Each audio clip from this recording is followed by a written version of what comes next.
কোনো একটা বুলেট এসে আমার বুকটা হয়তো বিদ্ধ করে দিয়েছে এবং সেই মিছিলে আমি হাসতে হাসতে আমি শহীদ হয়ে গেছি।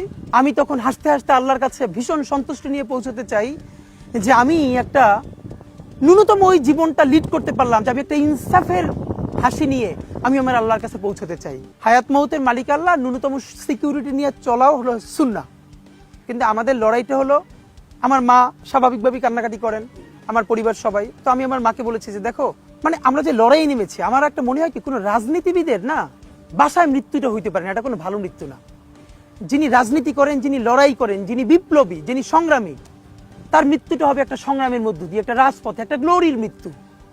আমি তো ভীষণভাবে প্রত্যাশা করি, আমি ছোটবেলা থেকে এই স্বপ্নটা দেখি, অনেক জায়গায় বলেছি যে একটা তুমুল মিছিল হচ্ছে অন্যায়ের বিরুদ্ধে, সেই মিছিলের সামনে আমি আছি, কোনো একটা বুলেট এসে আমার বুকটা হয়তো বিদ্ধ করে দিয়েছে এবং সেই মিছিলে আমি হাসতে হাসতে আমি শহীদ হয়ে গেছি।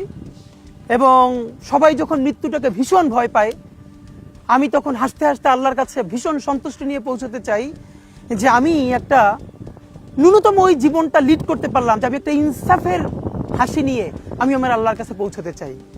সুতরাং আগামী 50 বছর বাঁচলাম, কোনো ইম্প্যাক্ট তৈরি হলো না আমার দিয়ে, দেশের জন্য, রাষ্ট্রের জন্য, উম্মার জন্য, জাতির জন্য।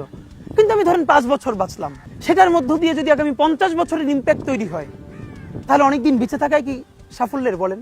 শহীদ প্রেসিডেন্ট জিয়াউর রহমান কয়টা দিন বেঁচেছেন, কিন্তু ভাবেন আজকে পর্যন্ত উনি আমার অনুপ্রেরণা।